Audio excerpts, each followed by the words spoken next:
आइए आज एक ऐसे रहस्य पर से पर्दा उठाते हैं जो हिमालय की बर्फीली चोटियों में सदियों से दफन है। एक ऐसी पहेली जिसने वैज्ञानिकों और श्रद्धालुओं दोनों के ही होश उड़ा रखे हैं।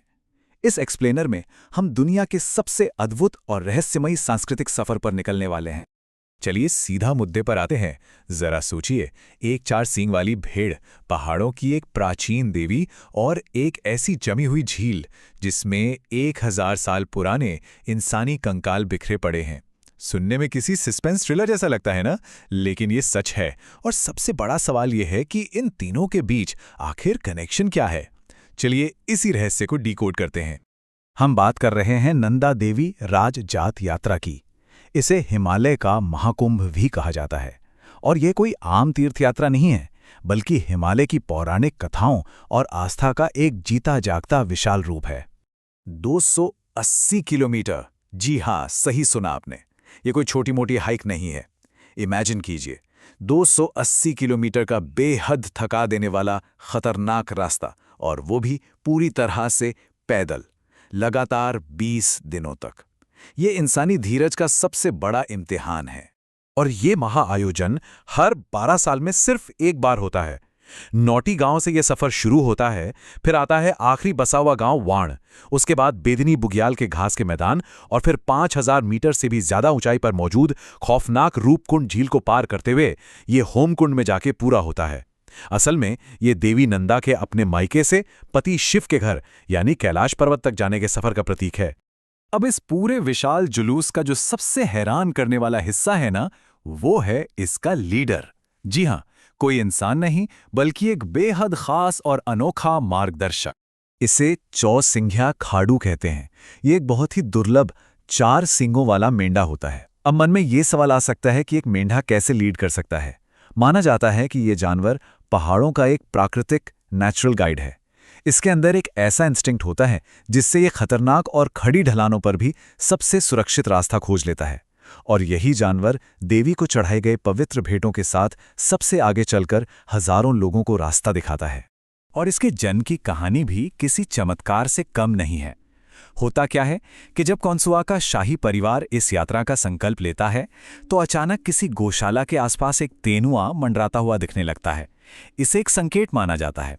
फिर राजगुरु आते हैं, इस दैवी जन्म को कंफर्म करते हैं, और बस उस पवित्र भेड़ की विशेष पूजा होती है और उसे पूरी राजजात यात्रा का नेतृत्व सौंप दिया जाता है। वाकई अद्भुत है ये परंपरा। इस पूरी यात्रा में एक ऐसा पड़ाव आता है जो सच में रोंगटे खड़े कर देता है, और शायद यही इस कहानी का सबसे डार्क और फेमस हिस्सा है, रूपकुंड झील का रहस्य। साल था 1942। एक फॉरेस्ट रेंजर वहां गश्त कर रहा था और उसने जो देखा वो किसी भयानक सपने से कम नहीं था। 16,500 फीट की ऊंचाई पर इस बर्फीली झील के किनारे 300 से भी ज्यादा इंसानी कंकाल बिखरे पड़े थे। उन्हें कभी दफनाया ही नहीं गया था। वो बस सदियों से उस बर्फ में जमे हुए थे, मानो समय वहीं रुक गया हो। अब इसके पीछे की कहानी सुनिए। यहाँ साइंस और लोक कथाएं आपस में टकराती हैं, या यूं कहें कि एक दूसरे से पूरी तरह मेल खाती हैं। स्थानिक कहानियों के मुताबिक 9वीं सदी का एक राजा जसधवल अहंकार में चूर होकर इस पवित्र यात्रा में नर्तकियों को ले आया था। इस पर देवी नंदा क्रोधित हो गई और आसमान से मौत बरसी। अब मजेदार बात देखिए, साइंटिफिक कार्बन डेटिंग और रिसर्च ने भी यही साबित किया कि इन लोगों की मौत 850 ईस्वी के आसपास विशालकाय ओलों की वजह से सिर पर लगी गंभीर चोटों से ही हुई थी। बिल्कुल वही समय, बिल्कुल वही कारण। लेकिन रहस्य यहां खत्म नहीं होता। कुछ चीजें अभी भी वैज्ञानिकों को परेशान कर रही हैं। इन कंकालों में किसी बीमारी या युद्ध के कोई निशान नहीं है। मौत बहुत अचानक हुई थी। और जो सबसे अजीब, मतलब सच में सबसे हैरान कर देने वाली बात है, वो ये कि मृतकों के डीएनए में 2 बिल्कुल अलग अलग ग्रुप्स मिले हैं। एक साउथ एशियन, जो कि समझ आता है, लेकिन दूसरा मेडिटेरेनियन। जी हां, भूमध्य सागरीय डीएनए। हिमालय की इतनी भीषण ऊंचाई पर ग्रीस या उस इलाके के लोगों का क्या काम? इसका जवाब आज तक किसी के पास नहीं है। खैर, पहाड़ों के इन खौफनाक रहस्यों से थोड़ा बाहर निकलते हैं और इसके पीछे के उस खूबसूरत ताने बाने को समझते हैं जो इस पूरी यात्रा की जान है। चलिए बात करते हैं पहाड़ों की बेटियों की। गढ़वाल क्षेत्र में जिन बेटियों की शादी हो जाती है उन्हें धियाणी कहा जाता है। और पता है, इस यात्रा के सफल होने के लिए उनका शामिल होना एकदम अनिवार्य है। उनके बिना अनुष्ठान पूरे नहीं हो सकते। देवी नंदा को भी खुद एक ध्यानी ही माना जाता है, जो अपने मायके से विदा हो रही हैं। उनकी जो भारी आम की लकड़ी की पालकी है ना, वो असल में मायका छोड़ने की उनकी उसी झिझक, उसी इमोशन को दिखाती है। ये पूरी प्रथा उस आम सोच को पूरी तरह गलत साबित कर देती है, जिसमें माना जाता है कि शादी के बाद लड़की का मायके से नाता टूट जाता है।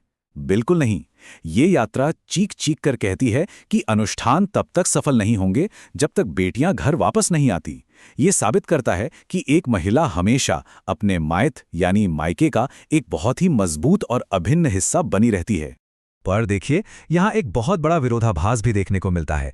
एक तरफ तो देवी नंदा को सर्वोच्च शक्ति मानकर पूजा जा रहा है, जो कि महिला शक्ति के सम्मान का सबसे बड़ा रूप है, लेकिन दूसरी तरफ शुद्धता और मासिक धर्म से जुड़ी पुरानी ब्राह्मणीय मान्यताओं की वजह से महिलाओं को इस यात्रा के कुछ खास हिस्सों में जाने से रोक भी दिया जाता है। ये एक ऐसी गहरी सांस्कृतिक विडंबना है जो सोचने पर मजबूर कर देती है। अब सवाल ये है कि 9वीं शताब्दी की ये इतनी प्राचीन परंपरा आज के इस मॉडर्न जमाने में खुद को कैसे ढाल रही है। आइए देखते हैं। समय के साथ इस यात्रा में बहुत कुछ बदला है। 1985 में बेकलताल के पेड़ों में 9वीं शताब्दी के प्राचीन तीर यानी बाण मिले थे, जो इसके ऐतिहासिक होने का पक्का सबूत देते हैं। फिर गांधीवादी विचारों का प्रभाव पड़ा तो भैंसों की बलि बंद हो गई और उसकी जगह प्रतीकात्मक रूप से नारियल ने ले ली। और आज जो कभी सिर्फ एक जानलेवा धार्मिक यात्रा हुआ करती थी, वो अब मानसिक शांति की तलाश और लेजर टूरिज्म का एक मॉडर्न जरिया भी बनती जा रही है। अगर वर्तमान की बात करें तो इस ट्रैक की वास्तविकता काफी बदल चुकी है। हाँ, ये आध्यात्मिक तो है, लेकिन अब ये बाकायदा टूर पैकेजेस के रूप में भी उपलब्ध है। और ऐसा होना जरूरी भी है, क्योंकि इतनी ऊंचाई पर जाने के लिए सर्टिफाइड गाइड्स, शरीर को ढालने के लिए सही समय और एक प्रॉपर स्ट्रक्चर की सख्त जरूरत होती है। बिना पूरी तैयारी के ऐसी बैग उठाकर नहीं निकला जा सकता। लेकिन चाहे कोई टूर पैकेज के जरिए जाए या पैदल, हिमालय का उसूल हमेशा एक सा रहता है। कहा जाता है कि जो शुद्ध भाव से चलते हैं वे सुरक्षित रहते हैं, लेकिन जो अपने साथ अहंकार लेकर आते हैं उनका विनाश निश्चित है। ये सिर्फ एक कोट नहीं है, बल्कि इस खतरनाक सफर और प्रकृति के क्रोध की असलियत है। और ये बात आज भी उतनी ही सच है। हम इंसान अपना कैलेंडर खुद बना सकते हैं, लेकिन प्रकृति और देवी वो अपना शेड्यूल खुद तय करते हैं। यही वजह है कि 2026 में होने वाली इस यात्रा को आधिकारिक तौर पर 2027 तक के लिए टाल दिया गया है। कुदरत आज भी सबसे ऊपर है। तो इस पूरी चर्चा के बाद एक बहुत ही गहरा सवाल हमारे सामने आके खड़ा हो जाता है।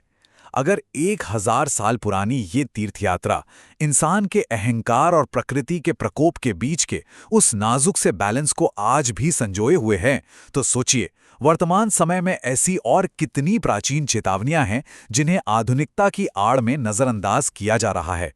प्रकृति और संस्कृति के इस अनूठे संगम पर विचार जरूर कीजिएगा।